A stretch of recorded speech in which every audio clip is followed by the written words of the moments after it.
माफ़ कीजिएगा, वीडियो जो है वो हमारा पॉज हो चुका था। ठीक है, तो हम ये कह रहे थे कि अगर वेक्टर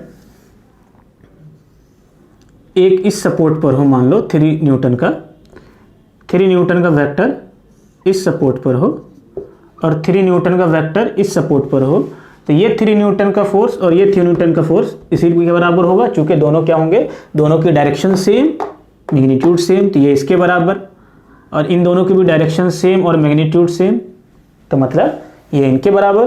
तो इससे क्या पता चला, ये इनके बराबर भी और ये इनके बराबर भी है। Things equal to the same things are equal to one another. तो हम ये कह सकते हैं कि इस वेक्टर को हम ऐसा कर सकते थे कि इसको यहाँ से रब करके हम ये कह दें कि ये ऐसा 3 न्यूटन का वेक्टर इसी लाइन पर है। ठीक है, तो यहाँ से हमारे पास आता है क्या, आइडिया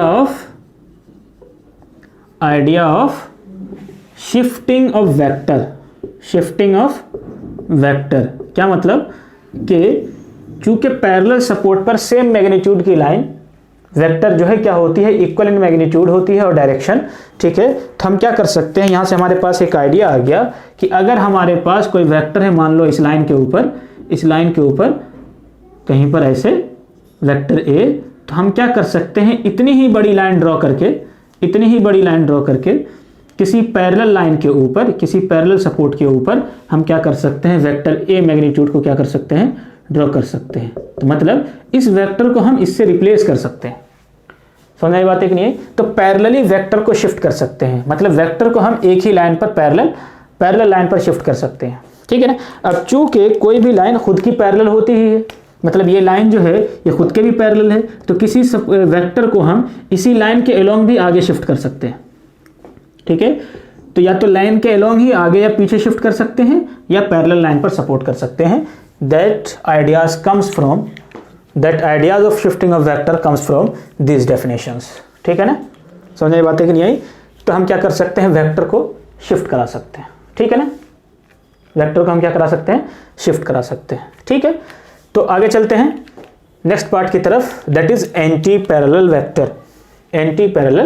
वेक्टर। अगला वेक्टर क्या हमारा, anti parallel vector.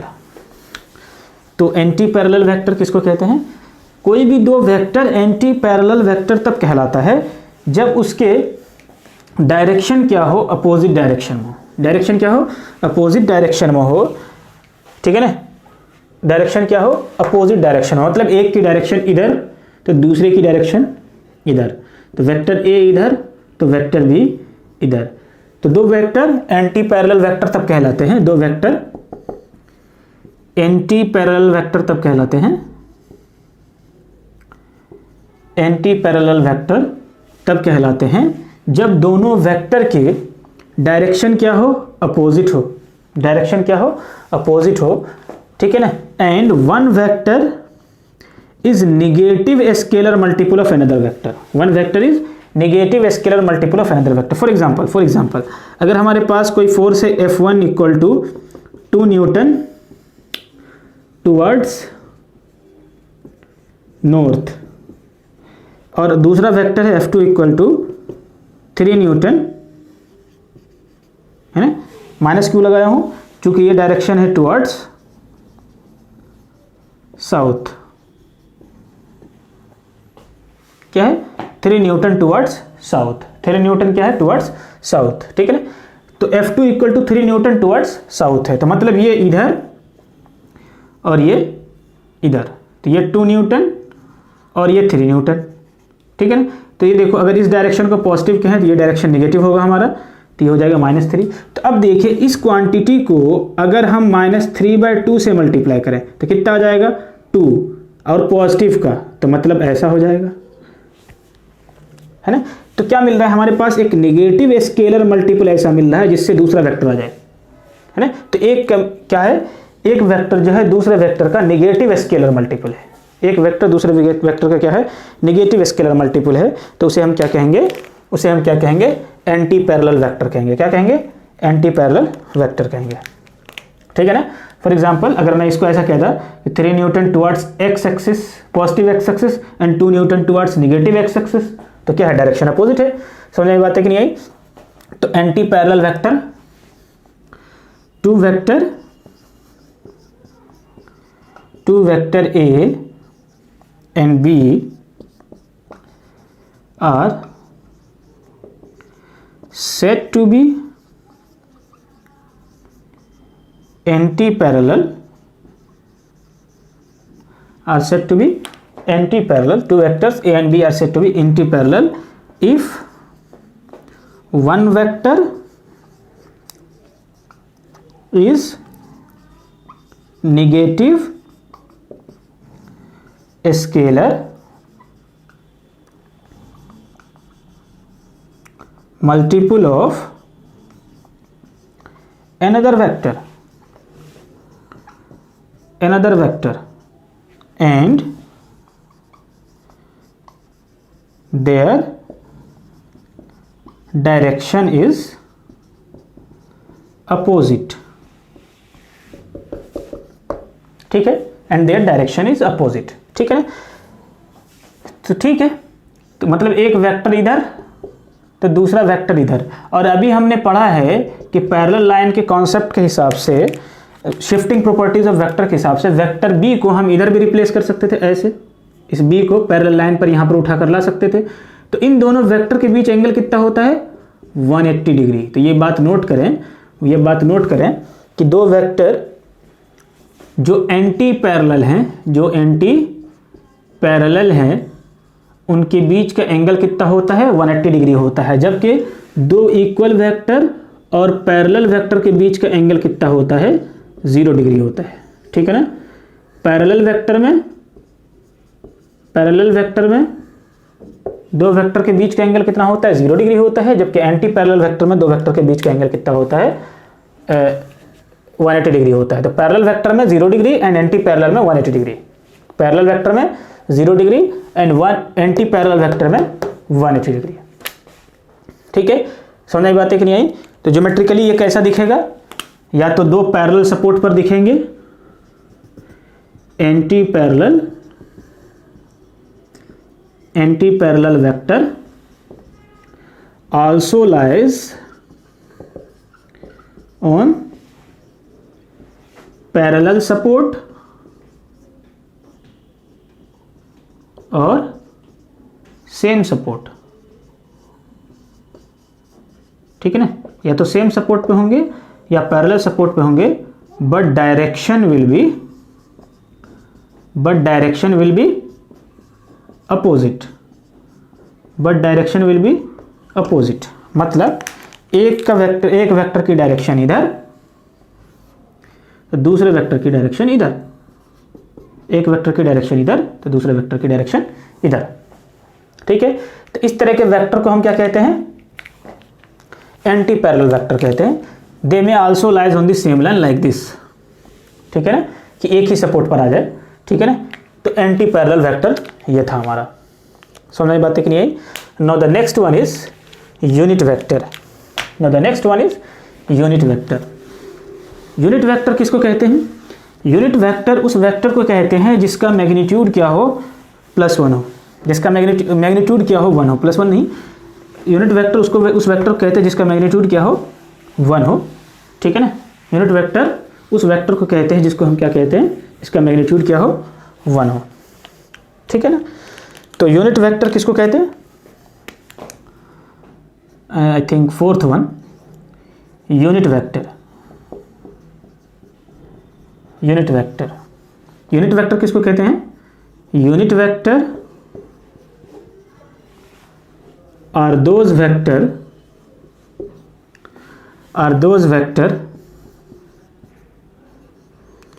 whose magnitude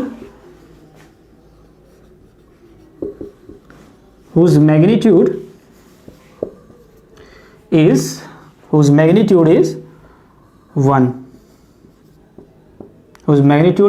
1. ठीक है ना. उसे हम क्या कहते हैं? यूनिट वेक्टर कहते हैं. देखो, यूनिट वेक्टर ऑब्टेन करने का एक तरीका भी है कि मान लो किसी लाइन के अलोंग हमें यूनिट वेक्टर चाहिए, इस लाइन के अलोंग हमें यूनिट वेक्टर चाहिए. ठीक है ना. तो सपोज कर ले इस लाइन के अलोंग कोई वेक्टर ए लाई कर रहा था. ठीक है ना. तो कैसे मेजर निकालते हैं यूनिट वेक्टर? तो unit vector along A is obtained by dividing vector A by its magnitude.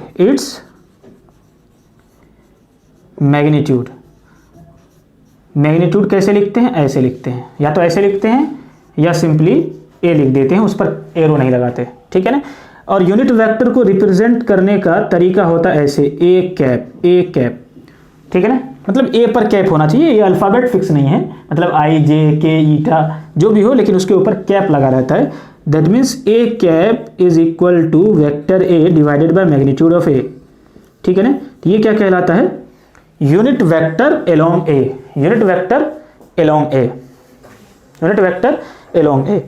हालांकि हमने उल्टा काम किया है कि वेक्टर ए को मैग्नीट्यूड ऑफ ए से डिवाइड किया है तो यूनिट वेक्टर आया है, लेकिन इसी चीज को हम अगर रिवर्स सेंस में सोचें तो हम क्या कह सकते हैं कि वेक्टर ए जो है वो आया है किसी यूनिट वेक्टर में मैग्नीट्यूड ए मल्टीप्लाई करने से, एक स्केलर क्वांटिटी ए मल्टीप्लाई करने से, ठीक है ना। तो हमें क्या पता चला कि किसी यूनिट वेक्टर को अगर किसी स्केलर नंबर से मल्टीप्लाई करेंगे तो तुम्हें क्या मिल जाएगा? उस यूनिट वेक्टर के एलोंग एक वेक्टर मिल जाएगा जिसका मैग्नीट्यूड इस स्केलर के बराबर होगा, ठीक है ना। मतलब रिवर्स सेंस में सोचे तो कि ये क्या कह रहा है, हालांकि हमने यहां सिर्फ मैथमेटिकली क्या लग रहा है, हमने क्रॉस प्रोडक्ट किया है, लेकिन ये क्या कह रहा है कि ए कैप कोई वेक्टर था, उसको ए से मल्टीप्लाई किया तो वेक्टर ए मिला। क्या मिला? वेक्टर ए मिला। तो इसको हम ऐसे भी कह सकते हैं कि we can get a vector A by multiplying a unit vector A by the magnitude A. तो हमें क्या मिल जाएगा? वेक्टर ए मिल जाएगा। तो किसी भी यूनिट वेक्टर को अगर किसी स्केलर नंबर से मल्टीप्लाई करते हैं तो इस मैग्नीट्यूड का हमें एक वेक्टर मिल जाता है। क्या मिल जाता है? एक वेक्टर मिल जाता है। समझ आई बात है कि नहीं? अब कुछ इंपॉर्टेंट बातें हैं यूनिट वेक्टर के कॉरेस्पॉन्डिंग, जो हमारा ये है एक्स एक्सिस, ये है वाई एक्सिस, और इसके अलावे 3D में एक और एक्सिस होता है जिसे हम कहते हैं जेड एक्सिस, ठीक है ना। समझ आई बात है कि नहीं? मान लो ये है एक्स एक्सिस, ये है एक्स एक्सिस, ये हमारा वाई एक्सिस, और तीसरा ये होगा Z axis. X axis, Y axis, और ये होगा जेड एक्सिस, ठीक है ना। ये होगा जेड एक्सिस, ठीक है ना। तो एक्स वाई जेड, समझ आई बात है कि नहीं है? तो unit vector along X axis is denoted by I cap, है ना। Unit vector along X axis is denoted by I cap. तो कहीं पर भी अब आपको आई कैप दिख जाए तो इसका मतलब क्या है? Unit vector along X axis. और unit vector along Y axis is denoted by J cap, and unit vector along Z axis is denoted by K cap, है ना।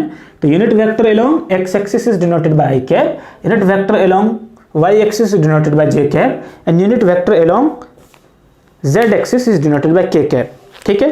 तो अब कहीं पर आपको ऐसा दिखे 3i कैप, तो क्या लग रहा है? देखिए, एक यूनिट वेक्टर था i कैप एक्स एक्सिस के एलोंग, उसको a यानी कि किसी स्केलर नंबर 3 से मल्टीप्लाई कर दिया तो हमें एक वेक्टर मिल गया, ठीक है। That means this a vector is along i cap and have magnitude 3। Similarly अगर मैं -4 से मल्टीप्लाई करता, ठीक है ना, समझ में बात है कि नहीं है? -4 से मल्टीप्लाई करता तो ये क्या बताता है? वेक्टर बी, अगर ये नेगेटिव स्केलर नंबर हो, क्या हो? नेगेटिव स्केलर नंबर हो, तो vector B is a vector whose magnitude is 4 and direction is along negative X axis. चूंकि माइनस लगा हुआ है तो नेगेटिव एक्स एक्सिस। तो यहां से एक बात क्या पता चला कि यूनिट वेक्टर में अगर यहां पर पॉजिटिव नंबर हो तो जो वेक्टर मिलेगा अलोंग आई कैप मिलेगा, अलोंग यूनिट वेक्टर मिलेगा, है ना, अलोंग यूनिट वेक्टर मिलेगा। और अगर नेगेटिव नंबर से किसी, मतलब नेगेटिव स्केलर नंबर से किसी यूनिट वेक्टर को मल्टीप्लाई करते हैं, तो है ना, तो अगेंस्ट अगेंस्ट आई कैप हमें एक वेक्टर मिलेगा, अगेंस्ट आई कैप हमें एक वेक्टर मिलेगा। तो अगर पॉजिटिव से मल्टीप्लाई करें तो एलोंग यूनिट वेक्टर, यहाँ पर जैसे आई है तो आई के एलोंग, जे होता तो जे के एलोंग, के होता तो के एलोंग। तो पॉजिटिव, अगर पॉजिटिव स्केलर नंबर से मल्टीप्लाई करें तो उसके एलोंग वेक्टर मिलेगा, और अगर नेगेटिव नंबर से मल्टीप्लाई करें तो उसके अगेंस्ट वेक्टर मिलेगा। समझ आई बात है? ठीक है, समझ आई बात है कि नहीं आई? तो unit vector along I cap, X axis is denoted by I cap, Y axis denoted by J cap and Z axis is denoted by K cap. ठीक है, और यूनिट वेक्टर को अगर हम पॉजिटिव स्केलर नंबर से multiply करेंगे तो उस यूनिट वेक्टर के एलोंग उस मैग्नीट्यूड का वेक्टर मिलेगा, और अगर नेगेटिव नंबर से मल्टीप्लाई करें तो क्या मिलेगा हमें? तब भी एक वेक्टर मिलेगा, लेकिन वो आई कैप के अगेंस्ट होगा, उसकी डायरेक्शन। जैसे ये पॉजिटिव एक्स एक्सिस है आई कैप, तो निगेटिव एक्स एक्सिस की तरफ। समझ में आ गई बात है? ठीक है, समझ में आ गई बात है? तो हमें क्या पता चला? किसी यूनिट वेक्टर को पॉजिटिव स्केलर नंबर से मल्टीप्लाई करने से उस यूनिट वेक्टर के एलोंग एक वेक्टर मिलता है, और निगेटिव स्केलर नंबर से मल्टीप्लाई करने पर उस यूनिट वेक्टर के अगेंस्ट एक वेक्टर मिलता है। उस यूनिट वेक्टर के अगेंस्ट हमें क्या मिलता है? एक वेक्टर मिलता है। समझ आई बात है कि नहीं? ठीक है, now the fifth one is orthogonal vector. Orthogonal vector, orthogonal vector किस वेक्टर को कहते हैं? ऐसे वेक्टर को जो कि आपस में 90 डिग्री पर हो। जैसे मान लो वेक्टर ए है और वेक्टर बी है, और इसके बीच का एंगल क्या है? 90 डिग्री है, तो हम क्या कहेंगे? ये vector A and B are orthogonal vector. Vector A and B are orthogonal vector. ठीक है ना? तो जैसे अभी हमने देखा था, एक्स एक्सिस के along I cap, Y axis के एलोंग जे कैप, और जेड एक्सिस के एलोंग के कैप। तो यहाँ पर क्या देख रहे हैं? एक्स वाई से 90 डिग्री पर है, वाई जेड से 90 डिग्री पर है, और एक्स जेड से 90 डिग्री पर है। तो ये क्या कहलाएगा कि X I cap J cap and K cap are orthogonal vector. I cap J cap and K cap are orthogonal vector. ठीक है ना? तो आई कैप इधर, जे कैप इधर, और के कैप इधर। तो सब क्या है आपस में? 90 डिग्री पे हैं। सब क्या है आपस में? 90 डिग्री पे हैं। तो हम क्या कहेंगे कि these vectors are basically orthogonal vector, I cap J cap K cap. ठीक है ना? तो I cap J cap and K cap are orthogonal vectors. तो कोई भी वेक्टर जो कि क्या हो? आपस में 90 डिग्री पर हो, क्या कहेंगे? वो एक दूसरे का ऑर्थोगोनल है। Orthogonal vectors, orthogonal vectors are those vectors which are perpendicular, which are mutually perpendicular, basically which are mutually perpendicular to each other, है ना? which are mutually perpendicular to the each other. समझ आई बात है? जो कि क्या हो? एक दूसरे के म्यूचुअली परपेंडिकुलर होता है। ठीक है ना? समझ में आ गई बात है? ठीक है, तो I cap J cap and K cap are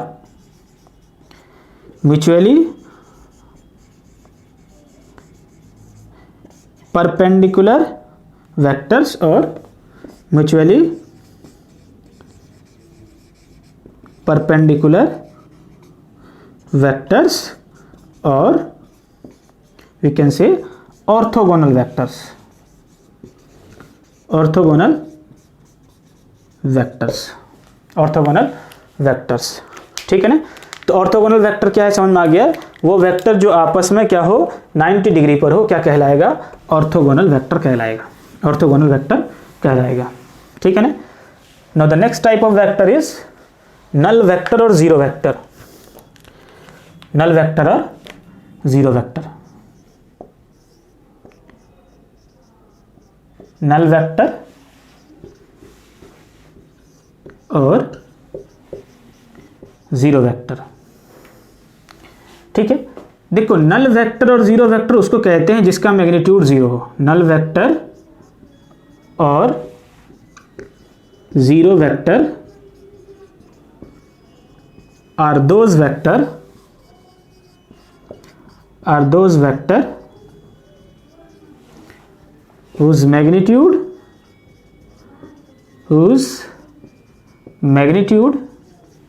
is 0, उसको हम क्या कहते हैं, नल वेक्टर कहते हैं। अब चूंकि मैग्नीट्यूड 0 है तो इसके टेल की लेंथ क्या होगी, 0, और जब टेल की लेंथ 0 होगी तो इस एरो का पता चल पाएगा नहीं, है ना। इसलिए हम कहते हैं कि direction of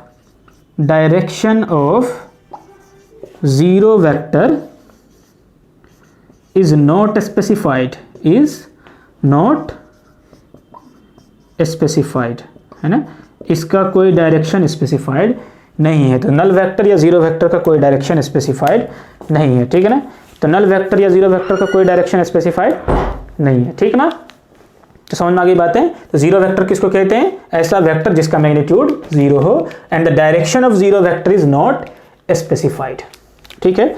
now the next one I think it was 6, है ना, 7th, that is known as collinear vector।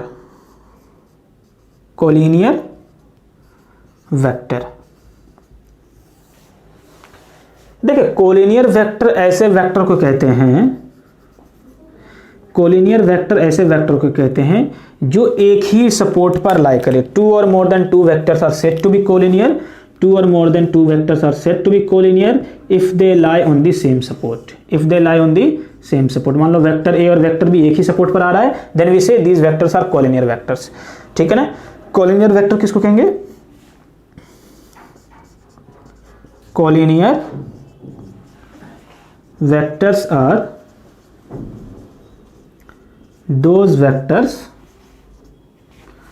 which have same support, collinear vectors are those vector which have same support, ठीक है ना। कोई भी दो वेक्टर कोलिनियर तब कहलाता है जबकि उसके पास सेम सपोर्ट हो, यानी सेम सपोर्ट के लाइन एलोंग अगर वो लाई करता हो तो हम क्या कहेंगे, these vectors are basically collinear vectors, ठीक है ना। these vecters are basically collinear vectors, ठीक है ना। तो कोलिनियर वेक्टर किसको कहेंगे, 2 or more than 2 vectors are said to be collinear if they have same support, ठीक है ना, if they have same support। now the next one is coplanar vector।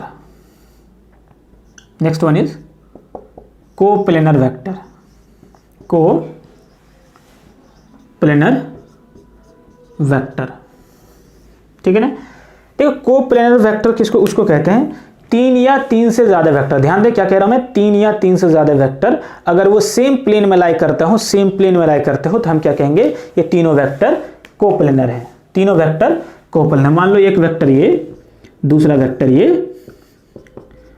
है ना, और तीसरा वेक्टर ये सी, तीनों के तीनों कहां लाई कर रहे हैं, इस बोर्ड की प्लेन में लाई कर रहे हैं, तो हम कहेंगे क्या, ये दो वेक्टर हमेशा क्या है, ये तीनों वेक्टर क्या है, कोप्लेनर है।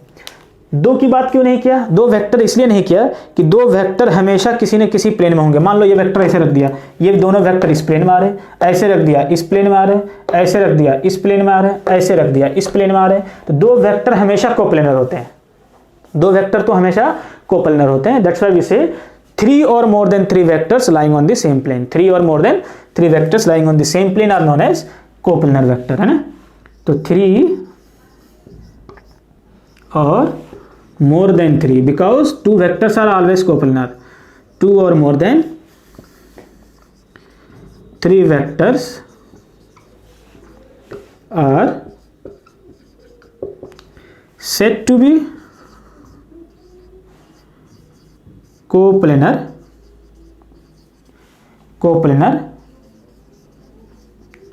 when they lies on the same plane, क्या कहलाएगा, कोप्लेनर वेक्टर कहलाएगा, ठीक है ना। तो कोप्लेनर वेक्टर क्या है वो आपको समझ में आ गया होगा। The next one is, the 9th one is non as axial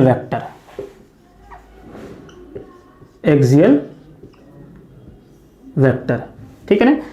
तो इसको याद रखिए, ये थोड़ा अलग सा है कुछ, एक्सियल वेक्टर जो है इसका हम यूज़ करते हैं रोटेशनल इफेक्ट को शो करने के लिए, रोटेशन को शो करने के लिए हम इसका यूज़ करते हैं। फॉर एग्जांपल अगर कहीं पर रोटेशन हो रहा है, मान लो ये कोई एक्सिस है, समझ आई बात है कि नहीं, और इस एक्सिस के अबाउट जिधर से हम देख रहे हैं उधर से अगर ये एंटी क्लॉकवाइज रोटेशन है, क्या है ये एक्सिस ऑफ रोटेशन है, ये क्या है एक्सिस ऑफ रोटेशन है, ठीक है ना। और हमने ऊपर से देखा, हमने क्या देखा, मान लो ऊपर से देखा, कहाँ से देखा, ऊपर से देखा, हम ऊपर से देख रहे हैं, ठीक है ना, और इस एक्सिस के अबाउट कोई चीज़ जैसे मान लो रोटेशन हो रहा है, ठीक है ना, तो और ऊपर से देखने के बाद हमें क्या दिख रहा है, मान लो ये एंटी क्लॉकवाइज दिख रहा है, क्या दिख रहा है, एंटी क्लॉकवाइज दिख रहा है, तो इसकी डायरेक्शन जो है जिधर से हम देख रहे हैं उधर ही होगा, ठीक है ना, जिधर से हम देख रहे हैं उधर ही होगा, ठीक है ना। तो एक्सियल वेक्टर किसके लिए होता है, रोटेशनल इफेक्ट को शो करने के लिए होता है। If it is anticlockwise then it will be towards the observer, it will be towards the observer, and if it is clockwise, if its rotation is clockwise, if its rotation is clockwise then it will be away from observer, मतलब direction किधर होगी इसकी, इधर होगी, away from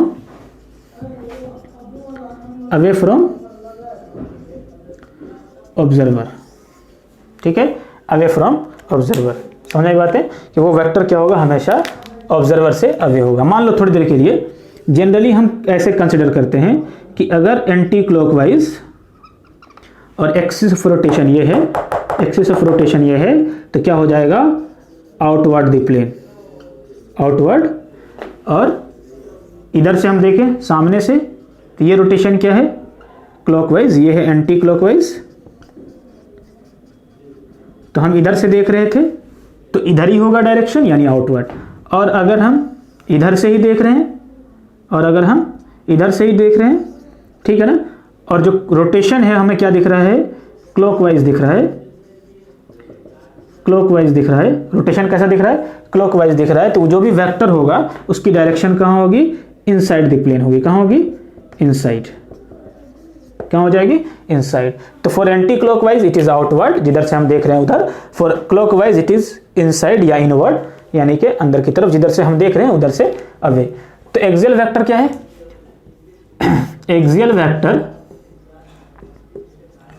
axial vector are those vector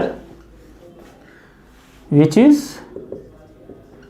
used to represent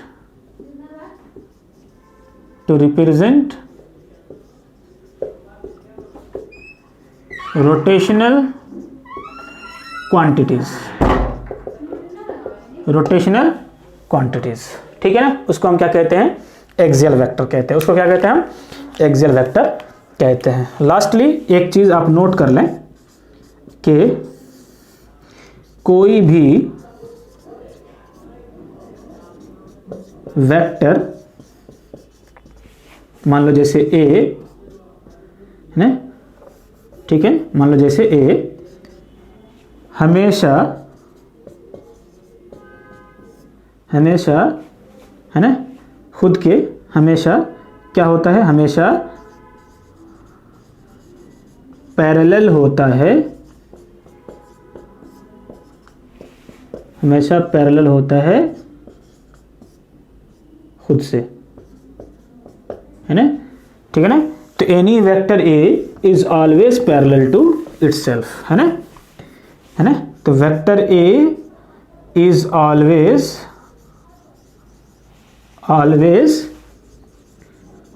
parallel to itself, ठीक है ना।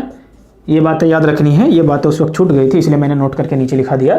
तो कोई भी वेक्टर खुद के हमेशा पैरेलल होता है, ठीक है ना, समझ में आ गई होगी बातें। तो टाइप्स ऑफ वेक्टर में हम रखते हैं यहीं तक इस लेक्चर में, और ऐसे ही हमारी वीडियो बीच में पॉज हो गई थी तो दोनों पार्टें मिल करके अच्छा खासा बड़ा हो गया होगा, ठीक है ना। तो इस वेक्टर, टाइप्स ऑफ वेक्टर को हम रखते हैं यहीं तक। अगली क्लास में यानी अगले लेक्चर में जो है हम बात करेंगे लॉज ऑफ वेक्टर की, कि वेक्टर के कौन कौन से लॉज हैं, वेक्टर किस तरह से ऐड किया जाता है, कैसे सब्ट्रैक्ट किया जाता है, समझाई बात है ना, मल्टीप्लिकेशन कैसे होता है, वो सारी बातें हम इंशाल्लाह नेक्स्ट लेक्चर के अंदर देखेंगे। Thank you.